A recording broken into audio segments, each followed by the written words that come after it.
এখানে আপনারা যারা এসেছেন আপনাদের সকলকে ফুরফুরা শরীফ আহলে সুন্নাত ওয়াল জামাআতের পক্ষ থেকে আন্তরিক ভালোবাসা ও শুভেচ্ছা জানাই। আমি ফুরফুরা শরীফ আহলে সুন্নাত ওয়াল জামাআত এই সংগঠনটা শুরু করেছিলাম এই 21শে আশ্বিন আল্লাহ হযরত আশিক রাসূল সুলতানুল আইজিন ফানাফিল্লাহ ফানাফিশ শাইখ ফানাফির রাসূল সৈয়দনা জুলফিকার সিদ্দিকী আল কুরাইশি ছোট হুজুর পীর কেবলা রহমাতুল্লাহ আলাইহির ওফাতের দিনে স্মৃতি হিসাবে এই সংগঠনটাকে আমি শুরু করেছিলাম, যে সংগঠন 9 বছর পার হয়ে 10 বছরে পদার্পণ করল। আপনাদের কাছে সর্বপ্রথম দোয়া চাই, বিশেষ করে উলামা হাজরাতরা রয়েছেন এবং আমি অত্যন্ত খুশি ও আনন্দিত আমাদের সকলের মুজাদ্দিদুজ জামান আমিরুশ শরিয়াত কুতুবুল আলাম শেখুল বাংলার সৈয়দনা আবু বকর সিদ্দিক আল কুরাইশি ফুরফুরাবি রাহমাহুল্লাহ হুজুরের জীবন নিয়ে আজকে আমাদের ভাই ডক্টর আবুল কালাম সাহেব তিনি রিসার্চ করেছেন, পিএইচডি করেছেন। এটা আমাদের জন্য অত্যন্ত আনন্দ ও খুশির বিষয়। আল্লাহ পাক আমাদের নতুন প্রজন্মের মধ্যে থেকেও এভাবে অনেকটি দাদা হুজুর রহমাতুল্লাহ আলাইহিকে নিয়ে রিসার্চ করার, পিএইচডি করার আল্লাহ তৌফিক দান করেন, বলুন আমিন। অতএব আমরা দাদা হুজুর রহমাতুল্লাহ আলাইহির স্মৃতিতে দাদা হুজুর রত্ন একটা তোহফা নজরানা আমরা দিয়ে থাকি। আজকে আমাদের ভাইকে আমরা পেয়েছি এবং বিশেষ করে এখানে অনেক উলামা হযরতরা রয়েছেন যিনারা দীর্ঘদিন ধরে রাতের সময়ে জানকে বাজি লাগিয়ে আজকে যে মহল দেশ ও বাংলায় সেই অবস্থাতেও তেনারা বিভিন্ন জায়গায় ছুটে ছুটে যায়, গিয়ে মুজাদ্দিদ জামানের বাগানের মানুষগুলোকে মুজাদ্দিদ জামানের বাগানে সুরক্ষিত রাখার জন্য তারা ওয়াজের মাহফিলের দ্বারা চেষ্টা করে চলেছে। এটাকে অনেকে ব্যবসা ভাবে দেখছে, অনেকে ইনকামের রাস্তা দেখছে, কিন্তু আমার মনে হয় না যে কোনো মানুষ রাতের সময় জীবনে ঝুঁকি দিয়ে এভাবে ছুটে ছুটে প্রতিটা রাত সন্তান পরিবারদের ছেড়ে দিয়ে অক্লান্ত পরিশ্রম করে দূর দূরে মানুষ ঘুরে বেড়াবে একটা বিজনেসের জন্য। বিজনেস যদি করতে হয় আরো হাজারো রাস্তা আছে, তবে হ্যাঁ উলামা হযরতদেরকে মানুষ সম্মানিত কিছু তোহফা নজরানা দেয়, যেটা আগের মানুষের ইনসাফ ছিল, এখনকার মানুষের সেই ইনসাফ নাই। বিরিয়ানিতে খরচ করে, প্যান্ডেলে খরচ করে, লাইটিংয়ে খরচ করে, যে উলামা পরিবার সন্তান ছেড়ে দিয়ে গাড়ি করে নিয়ে রাত থেকে আমাদেরকে দিন জানাবার জন্য। যেমন আজকে আমাদের ইমামদের উপরে ইনসাফ নাই, যে ইমাম আমাদের মসজিদের যিনি হলেন ওই গ্রামের সব থেকে সম্মানীয় ব্যক্তি, কিন্তু দুঃখের সাথে বলতে হয় সব থেকে অবহেলিত পিছিয়ে পড়া গরিব আজকে ইমাম। কেন? এটা আমাদেরই দোষ। আমি সংগঠনে আলোচনা করবো, একটু এই দিকটা আলোচনা করে। সেই জায়গায় আমরা যদি ইমামদের কথা ভাবতাম, ঠিক তেমনি আমরা উলামাদের উপরও ইনসাফ করতে পারি না বলেই আজ নাচারে উলামারা হয়তো মুখ ফুটে বলে দেয়, বাবা আমি যাব, আমাকে কিছু পারিশ্রম দিতে হবে, এটা XYZ। এটাকে নিয়ে আজকে যেভাবে সমালোচনা হচ্ছে, সমালোচনার কারণ একটাই, যাতে করে সাধারণ মানুষ মনে করে যে সত্যিই তো উলামারা ব্যবসার লাইন ধরে চলছে, ওদেরকে বাদ দাও। আর বাদ দিলেই ইসলামের দুশ্মনরা তখন আপনাদের মধ্যে ঢোকার সাহস পাবে। এটা একটা পরিকল্পনা চলছে। দাদা হুজুর রহমাতুল্লাহ আলাইহির ওসিয়াত নামাতে এক জায়গায় যেমন খায়রাত চেয়ে নেওয়ার কথা নিষেধ আছে, আর এক জায়গায় তিনি তেমন সবরে সানি সালে সওয়াব করে সে যা ধার্য করবে ওটা জায়েজ বলা আছে। তাহলে একই ওসিয়তনামায় দুটো কথা হচ্ছে কেন? তাহলে খায়রাতের মানে জানতে হবে। খায়রাতের মানে হলো সাধারণ ভিক্ষা। উলামারা ভিক্ষা চান, যেমন আজ আমাদের অনেক ধর্মের মানুষেরা দেখি দোকানে দোকানে যায়, কেউ 5 টাকা কেউ 2 টাকা দেয়। এই ভিক্ষা যদি উলামারা না চায়, এটাকে দাদা হুজুর রহমাতুল্লাহ আলাইহি নিষেধ করেছেন। তো যাক, আমি বলতে গিয়ে অন্যদিকে চলে যাচ্ছি। তো এখানে যতজন উলামা হাজরাত আছেন, ইমাম সাহেব আছেন, সবার হয়তো এই ছোট্ট মেম্বারে জায়গা হয়নি, অনেকে নিচেও আলেম উলামা বসে আছেন দেখতে পাচ্ছি। সবাইকে আমার আন্তরিক ভালোবাসা। দীর্ঘ 9 বছর এই সংগঠন আপনাদেরই দোয়ায়, আপনাদেরই সহযোগিতায় আমি চালিয়ে নিয়ে যাচ্ছি। আজকে সেই সংগঠনের পক্ষ থেকে বিভিন্ন রকম সেবামূলক কাজ হয়েছে, কম বেশি আপনারা সবাই জানেন। সবাই জানে যে কাজগুলো করা দরকার গভর্নমেন্টের, সেই কাজ গভর্নমেন্ট করে না। আমরা কিন্তু অরাজনৈতিক সংগঠন হয়ে ছোট্ট হলেও সেই কাজ করার জন্য আমরা কিন্তু সর্বসময় এগিয়ে গেছি। সেই সংগঠন আজকে 100 বিঘে জায়গার উপরে পীর আবু বকর সিদ্দিক রহমাতুল্লাহ আলাইহির নামে একটা জ্ঞানের শহর গড়তে চলেছে, যেখানে একটা 4 তলা হসপিটাল বিল্ডিং কমপ্লিট হয়ে রেডি হয়ে আছে, আউটডোর ডাক্তারও চলছে। কিন্তু একটা কাগজের শুধু বাধার জন্য বা অসুবিধার জন্য, নিশ্চয়ই বুঝতে পারছেন সবই, এখনো কমপ্লিট ভাবে আমরা অপারেশনের দিকে যেতে পারি না। ইনশাল্লাহ আগামী দিন ওর বাধাও কাটবে, বলুন ইনশাল্লাহ। বাকি একটা 2 তলা স্কুল বিল্ডিং প্রায় কমপ্লিটের দিকে, কিছুটা অংশ বাকি আছে। অলরেডি এক সাইডের 2 তলা কমপ্লিট হয়ে গত বছর সেখানে 4 থেকে 7 পর্যন্ত স্কুল চালু হয়েছে। যে স্কুলটার নাম ABS মডেল স্কুল, অর্থাৎ আবু বকর সিদ্দিক মডেল স্কুল। বাংলার মানুষকে জানতে চায়, অবশ্যই আমার কাছে আমার আব্বা আলী আকবর সিদ্দিকী সম্মানীয়, তিনি হলেন আমার জান্নাতের দরজা, অস্বীকার করার নয় এটা। আমার কাছে আমার মা হলো জান্নাত, আপনার কাছে আপনার আব্বা আম্মাও সম্মানিত। কিন্তু মনে রাখবেন, আমরা দাদা হুজুরের কাছে সবাই কমজোরি, সবাই দাদা হুজুরের কাছে আমরা দুর্বল। না, আজকে আমাদের ডক্টর আবুল কালাম সাহেব, তিনিও দেখেন দাদা হুজুরের কাছে দুর্বল, তাই তিনার জীবন নিয়ে তিনি রিসার্চ করছেন। এই যে উলামা ভাইয়েরা বসে আছেন, এরা যেখানেই যায় দাদা হুজুর জিন্দাবাদ বলে, দাদা হুজুর জিন্দাবাদ বলে। অবশ্যই এনাদের আব্বা আম্মা সম্মানিত, কিন্তু এক কথাই আমাদেরকে মানতে হবে যে বাপ মাকে সম্মান দিতে হয়।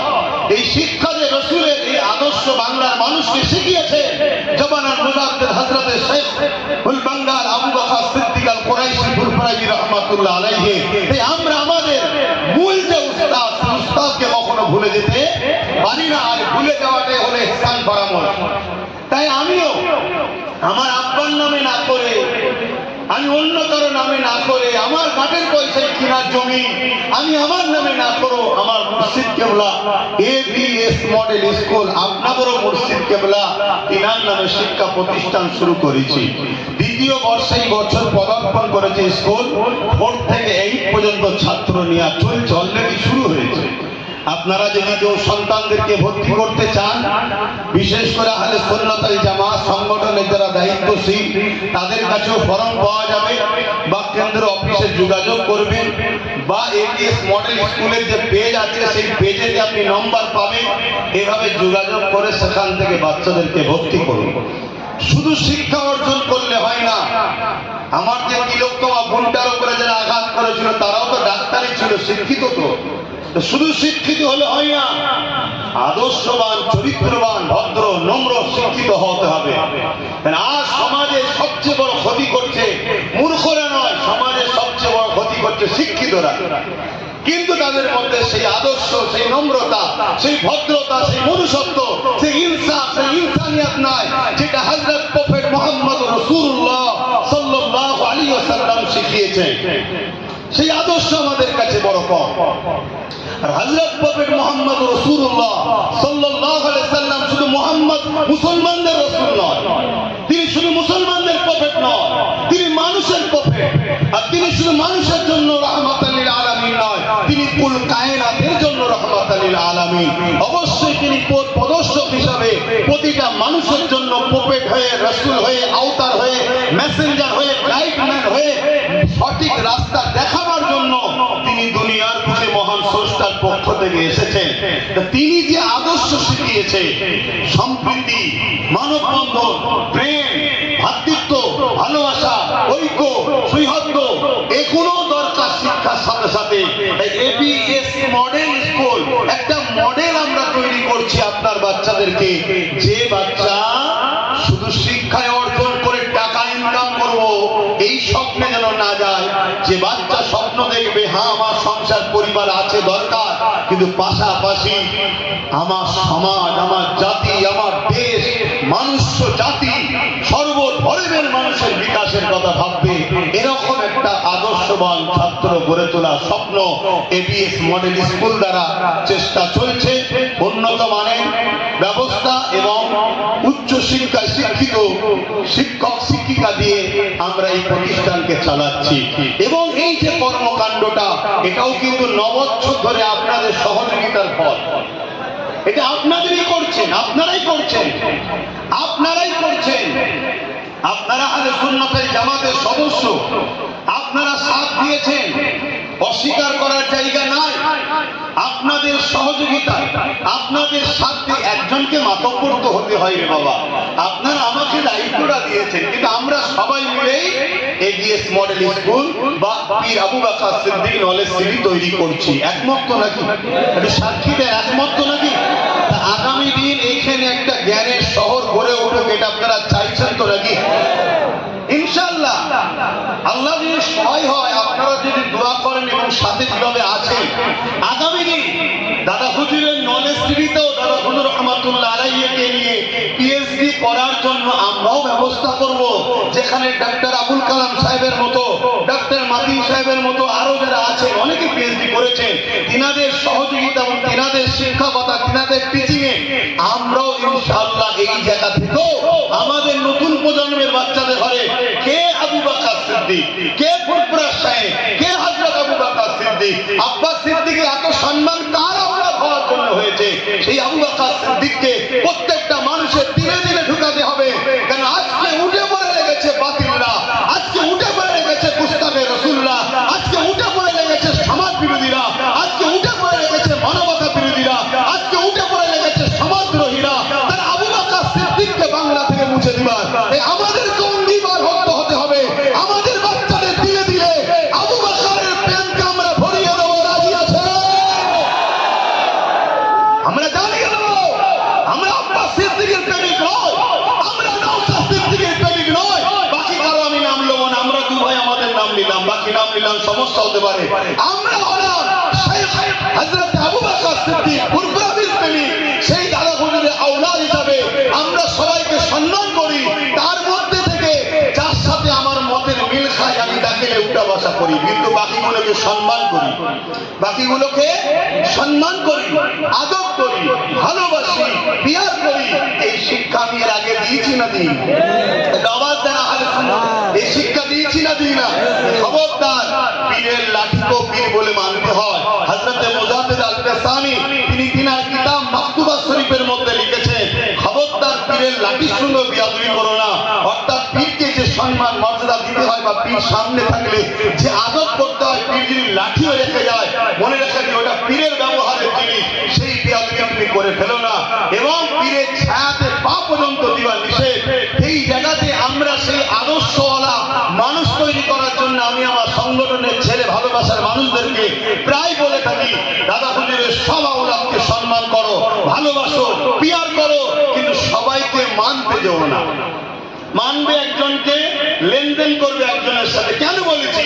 আমার 5টা দাদুজান ছিল, এটা হিংসার কথা নয়। আমাদের 4টে ইমাম, কটা ইমাম?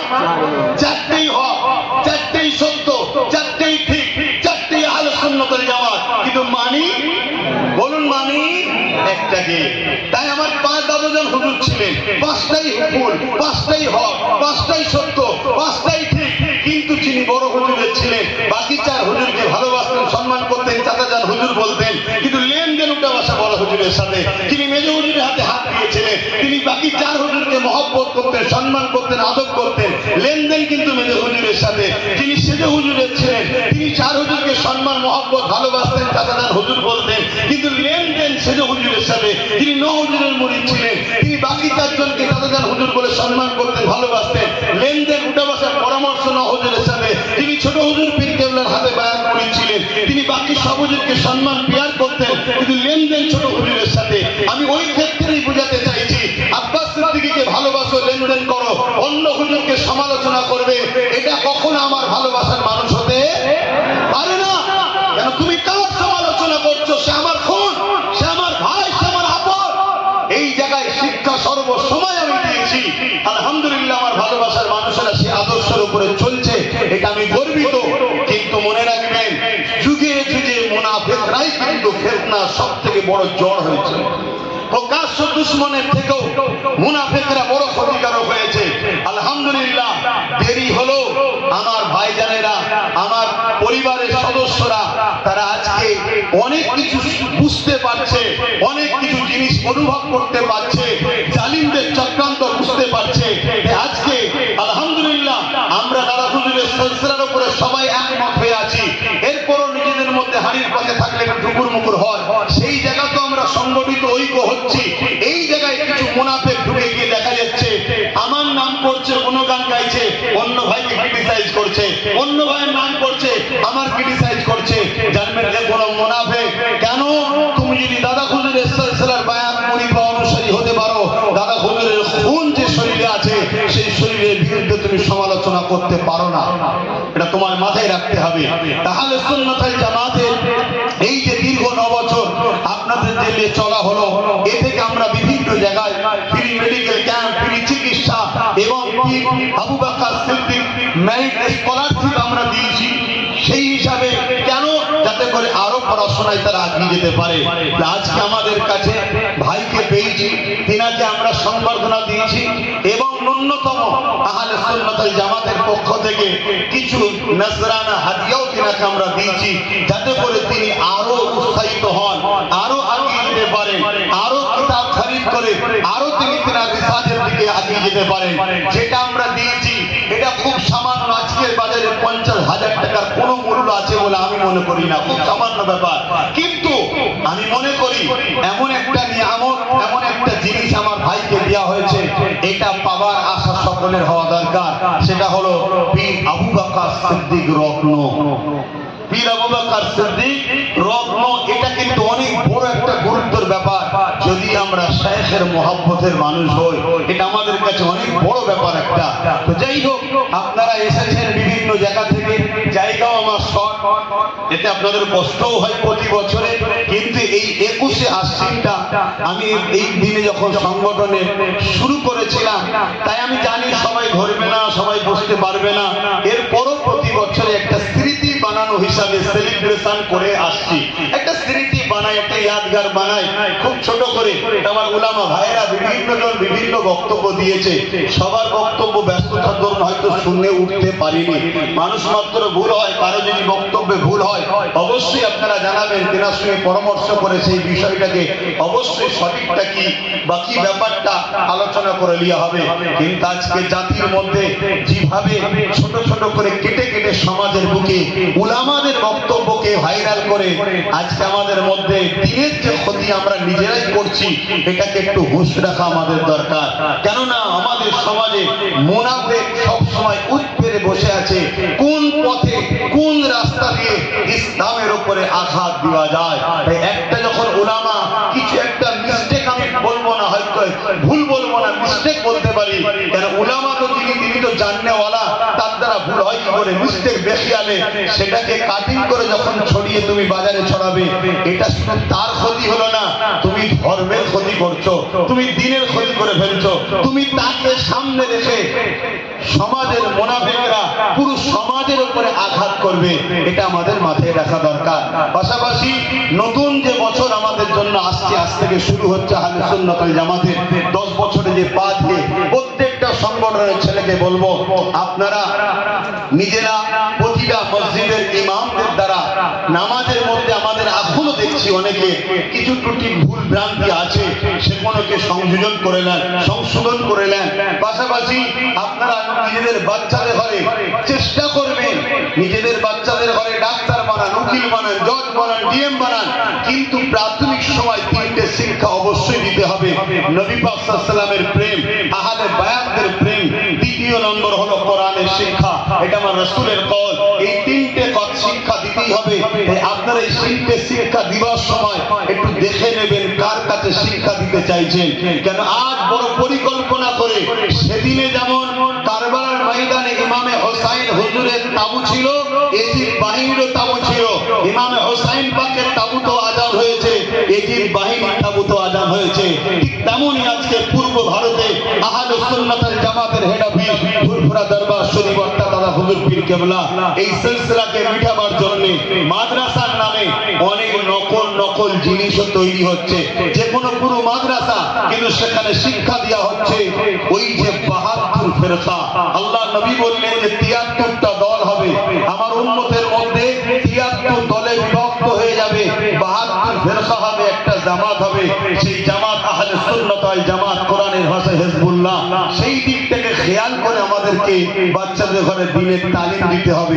আমরা বড় আশা করি আমার বাচ্চা দ্বীনের তালিম অর্জন করবে, ভালো আশা, কিন্তু আপনি খেয়াল করুন আপনার বাচ্চা নামাজের পাবন্দি খুব সুন্দর শিখেছে, রোজার পাবন্দি খুব সুন্দর শিখেছে, হজের পাবন্দি খুব সুন্দর শিখেছে, সুন্নতের তরিকা খুব সুন্দর শিখেছে, দাড়ি টুপি জুব্বা খুব সুন্দর হয়েছে, মিসওয়াক খুব সুন্দর নিতে পারে, টাকনুর উপরে কাপড় খুব সুন্দর পরতে পারে, সবটা আপনার বাচ্চা সুন্দর পড়ছে, কিন্তু আপনার বাচ্চার মধ্যে আমার রাসূলের গোস্তাখির মনোভাব আসছে, নবীর শানকে ছোট করছে, নবীর আজমাতকে ছোট করছে, নবীর রিফাতকে ছোট করছে, নবী পাক সাল্লাল্লাহু আলাইহি ওয়াসাল্লামকে যে মাকাম আল্লাহ দিয়েছে সেই মাকামকে অস্বীকার করছে, পাশাপাশি আউলিয়াদেরকে অস্বীকার করছে।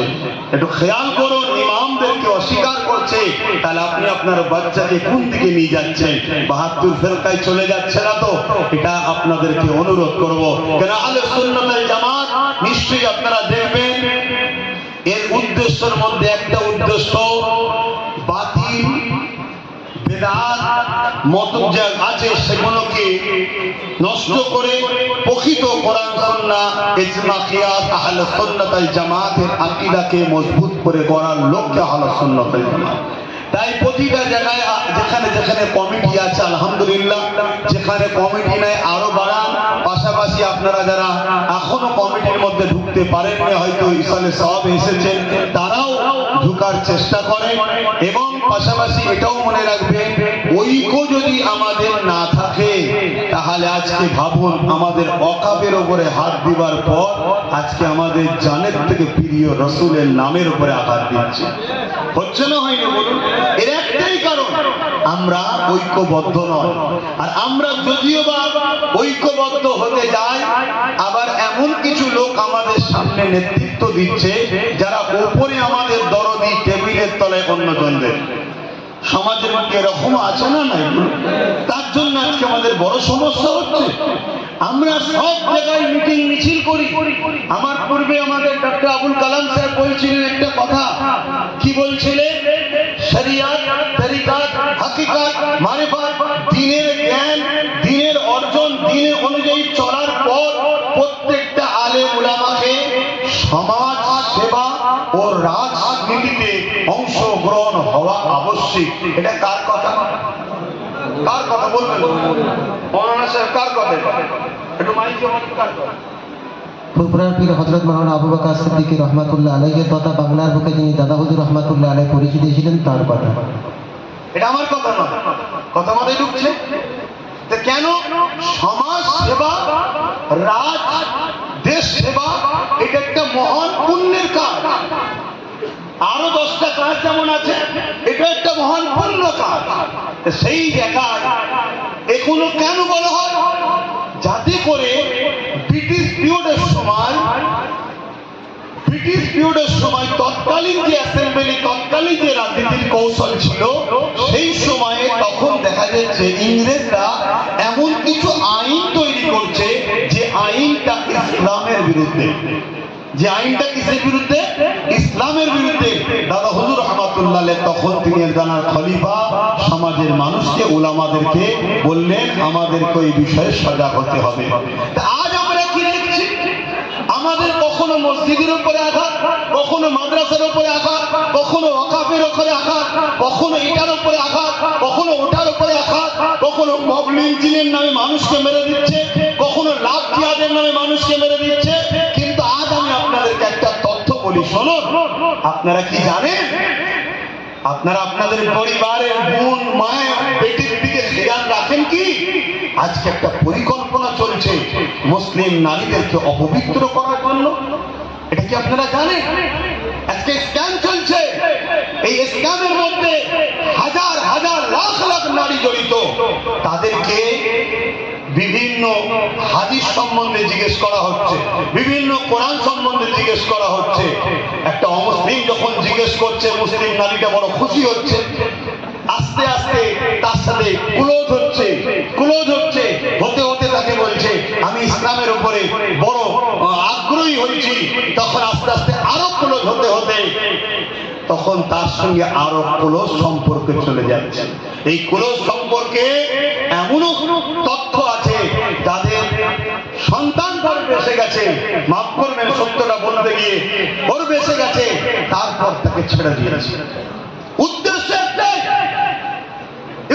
একটাই, আমি আপনি কোরআন হাদিস নিয়ে কতটা রিসার্চ করছি জানি না, কিন্তু তারা রিসার্চ করছে যে মুসলিম সমাজে নারীদেরকে যদি অপবিত্র করে দেওয়া যায়, তাহলে কোনোদিন আর সালাউদ্দিন আইবির মতো কেউ আসবে না। আর সালাউদ্দিন আইবি যখন আসবে না, এই সমাজের জুলুমকে খতম করার লোক পাওয়া যাবে না। আজকে আমাদের মাথায় রাখতে হবে। আজকে প্রত্যেকটা বাপ ভাইকে বলবো, বোনকে বলবো, আপনারা আপনাদের বোন বেটি পরিবার খেয়াল করুন। মাফ করবেন, বলতে খারাপ লাগছে, তথ্য আছে তাই বলছি। আমরা অনেকে জানি না। আমি কথাটা কিভাবে আপনাদেরকে বলি, অনেক বাড়ি মহিলাকে ফলো করে করে বাড়ি পর্যন্ত পৌঁছেছে। সেই বাড়ি ইন্তজার করে পরবর্তীতে যখন বাড়ি থেকে কেউ বাইর হয়েছে, আপনি কে, সালাম কালাম হয়ে খবর দিচ্ছে ইমাম সাহেব, যিনি বাড়ির মধ্যে গেল উনি কে, যে কিছুক্ষণ আগে ঢুকলো, আমার পরিবার। কিছু মাথায় ঢুকছে কি প্ল্যানটা চলছে। এই প্ল্যানগুলোকে মিটাতে গেলে ফু দিয়ে হয় না, এই প্ল্যানগুলো মিটাতে গেলে ফু দিয়ে হয় না। বাকিটা আপনারা বুঝুন। তাই আব্বাস সিদ্দিকী যেমন একটা ধর্মীয় সংগঠন চালাচ্ছে, যা দ্বারা মানুষকে শিক্ষা, স্বাস্থ্য, কর্ম কি বলে তার পড়াশোনা নিয়ে ভাবছে, পাশাপাশি আমাদেরকে যে মিটাবার একটা পরিকল্পনা চলছে, এটা নিয়েও আমাদেরকে সজাগ হওয়া দরকার। তো যাক, আমি আবার ফিরে আসছি, সময়টা একেবারে নাই, আমি আর আপনাদের আজকে সময় নিচ্ছি না। অবশ্যই আমার মুজাদ্দিদ জামান দাদা হুজুর রহমাতুল্লাহ আলাইহি, তিনি মুজাদ্দিদুল জামান, এই বিষয়ে আমাদের ডাক্তার সাহেব আমুল কালাম সাহেব বললেন। কিন্তু আমি একটা কথা বলি, যারা যারা মুজাদ্দিদ জামান দাদা হুজুরকে মানছে বা মানে না, সব নিজের নিজের কাছে পছন্দ। তবে আমি মুজাদ্দিদ জামান মানি, এবং সবথেকে বড় আমার কাছে প্রমাণ হলো, সেটা উনিও বলেছেন, হযরতে বসিরহাটের বড় মাওলানা আল্লামা রুহুল আমিন শাহ রহমাতুল্লাহ আলাইহি, তিনি বলেছেন আমার মুর্শিদ হলেন জামানার মুজাদ্দিদ, এবং ওই সময়ে পৃথিবীতে দ্বিতীয় কোনো মুজাদ্দিদ ছিল বলে তথ্য পাওয়া যায় না। আলহামদুলিল্লাহ, তিনি মুজাদ্দিদুল জামান ছিলেন, বলুন সুবহানাল্লাহ। পাশাপাশি দাদা হুজুর রহমাতুল্লাহ আলাইহির আসার অনেক আগে মাদানীপুরে শুয়ে আছে হযরতে হাজী মুস্তাফা মাদানী রহমাতুল্লাহ আলাইহি, তিনি ইলহাম হয়েছিলেন তেনার উপরে। ওলিদের উপরে ইলহাম হয়, নবীদের উপরে মুজিজা হয়। ইলহাম হয়েছিলেন, গায়েবী আওয়াজ হয়েছিলেন যে তোমার এত পিড়ি ছপিড়ি পরে একজন সন্তান আসবে, যার নাম হবে আবু বকর। আমি আল্লাহ তাকে সেই জবানার মুজাদ্দিদ করে পাঠাবো, জোরে বলুন সুবহানাল্লাহ। তো যে আমার মুজাদ্দিদ জামান, তিনার যে অবদান এই পূর্ব ভারত এবং আরব আজম পর্যন্ত, তিনি ওখানে হুকো খাওয়া চলতো, সংস্কার করেছে কম বেশি উলামারা, এবং বিশেষ করে যিনি পিএইচডি করেছেন তিনি আরো বেশি ভালো বলতে পারবেন। তারপরেও আপনাদের কাছে এই বিষয়টা বললাম, তিনার স্মৃতিতেই এই নলেজ সিটি পরিচালনা করছি আমরা ফুরফুরা শরীফ আহলে সুন্নাত ওয়াল জামাত সংগঠনের দ্বারা। বর্তমান পরিস্থিতিকে সামনে রেখে আমি আপনাদের কাছে একটা ছোট্ট কথা বলে বিদায় নেব। আজ আমাদের কাছে একটা কথা খুব চর্চা চলছে, আই লাভ মুহাম্মদ রাসূলুল্লাহ সাল্লাল্লাহু আলাইহি ওয়াসাল্লাম। শুনে, এটা একটা খুব সেনসিটিভ বিষয়। প্রত্যেকটা মানুষের কাছে তার ধর্মগুরু বা তার ভালোবাসার জিনিস বা ধর্মের কোন প্রধান তার কাছে বড় প্রিয় জিনিস। সে প্রত্যেকটা ধর্মের, হিন্দু ভাই হোক, খ্রিস্টান ভাই হোক, ইহুদি ভাই হোক, নাসারা হোক, জৈন হোক, দলিত হোক, আদিবাসী হোক, সবার কাছে তার ধর্মের যে গুরু বা যাকে সে মানে, সেটা বড় প্রিয় তার কাছে, বড় সেনসিটিভ বিষয়, জানের থেকেও দামি বিষয় তাদের কাছে। আমাদের কাছে হযরত প্রফেট মুহাম্মদ সাল্লাল্লাহু আলাইহি সাল্লাম জানের থেকেও দামি এই বিবেচনাটা আমরা করিনি। খোদ আল্লাহ কোরআনে বলেছেন মুহাম্মদ সাল্লাল্লাহু আলাইহি সাল্লাম তোমাদের জানের থেকেও কাছে, জোরে বলুন সুবহানাল্লাহ। এবং আল্লাহ বলেছেন আমি তোমাদের শাহরগের থেকে কাছে। অর্থাৎ শাহরগ যদি কাটা হয় কিছুক্ষণ হলেও মানুষটা ছটফট করে তারপরে মারা যাবে। আমরা জীবজন্তু যখন মুরগি হোক বা পশু হোক জবাই করি বা কোরবানি করি দেখবেন একটু ছটফট ছটফট করে তারপরে মারা যায়। কিন্তু জান বেরিয়ে গেলে কেউ কি আর কখনো বেঁচে থাকে? তামার মহান স্রষ্টা রব্বুল আলামিন, তিনি কুল কায়নাতের মালিক, লিল্লাহি মা ফিস সামাওয়াতি ওয়া মা ফিল আরদ, তিনি খোদ নিজে এলান করছে মুহাম্মদ সাল্লাল্লাহু আলাইহি সাল্লাম মুমিন মুমিনাদের জানের থেকেও কাছে, অর্থাৎ জানের থেকেও প্রিয় মুহাম্মদ রাসূল সাল্লাল্লাহু আলাইহি সাল্লাম। এই হুজুর পাক সাল্লাল্লাহু আলাইহি সাল্লামের নামটা উত্তরপ্রদেশে একজন ব্যানারে লিখেছে আমি মুহাম্মদ সাল্লাল্লাহু আলাইহি সাল্লামকে ভালোবাসি। এতে উত্তরপ্রদেশের প্রশাসন তাদেরকে বললো যেটা নতুন জিনিস, এটা আগে ছিল না, এটাকে ব্যান করতে হবে। আমি জানি এটা গাইজওয়ারি করে বলছে এবং এটা প্ল্যান তাদের। কেন? এদেশে অনেক কিছু ছিল না, নতুন করে সব হচ্ছে, যে কোনো সংবিধান বিরোধী। যেমন মানুষকে লাভ জিহাদের নামে মারা, গোরক্ষা বাহিনীর নামে মারা, বিভিন্ন স্লোগান দিয়ে পিটিয়ে পিটিয়ে মারা, এগুলো আমার দেশে ছিল কি ভাই? বলুন, এগুলো সব নতুন, এগুলো সব নতুন। তারপরে তাদের পছন্দ একজন কোন কিছু জিনিস, যেসব কোন পছন্দ জিনিসকে একটু বুঝে বলতে হয় তো, এক মুখ একটা ছবি, সেটাকে গাড়িতে চিপকানো, সেই ঝান্ডালে ঘোরা, এগুলো সব ছিল না, নতুন করে হচ্ছে। ব্যাপারটা হচ্ছে আমি রসুলকে ভালোবাসি এই ব্যানারে লেখা, এটা কোনো নতুন বিষয় নয়। কিন্তু তারপরেও তিনাদের হাতে ক্ষমতা আছে তো, তিনারা যদি বলে এখন দিনের সময় রাত, রাত না বললেই জেলে দেবো, এটা তিনারা পারে। কেন? আগে ফেরাউন করেছে, নমরুদ করেছে, সাদ্দাত করেছে, আবু জেহেল করেছে, উতবা করেছে, সাইবা করেছে, আবু লাহাব করেছে, এজিদ করেছে, হতভাগা আকবর করেছে, বুশ করেছে, চেঙ্গিস খান করেছে, হালাকু খান করেছে। এইসব পৃথিবীতে অনেক জালিম শাসক যারাই ছিল তারা এরকম করেছে। আজকে উত্তরপ্রদেশে যে সরকার আছে সে তো 100% জালিম, এটা সবাই জানে, এটা আমাকে বলতে প্রয়োজন। তা সেই জায়গায় সে ক্ষমতার জোরে এখন বলতে পারে যে এটা নতুন। অ্যাকচুয়ালি কিন্তু এটা বলার পিছনে কারণ আছে, সেই কারণটাকে আমাদের বুঝতে হবে। কারণটা হচ্ছে এটা, সামনে ইলেকশন আসছে, তারা যেভাবে মানুষের কাছে মুখ থুবড়ে পড়েছে, যদি মানুষ শান্তভাবে থাকে, চুপ করে থাকে, তাহলে রুজি রুটি চাকরি বাকরি ইত্যাদি নিয়ে মানুষ ভাববে, তাহলে তখন কিন্তু তাদের ক্ষতি হবে। তাই তারা কি করলো, এই আই লাভ মুহাম্মদ সাল্লাল্লাহু আলাইহি সাল্লাম লেখাটাকে নিয়ে একটা হই হই শুরু করে দিল যে না, এটা লেখা যাবে না। মানুষ কি করলো, ওইটা নিয়ে ব্যস্ত। মুসলমানরা আমরা সবাই ওইটা নিয়ে ব্যস্ত।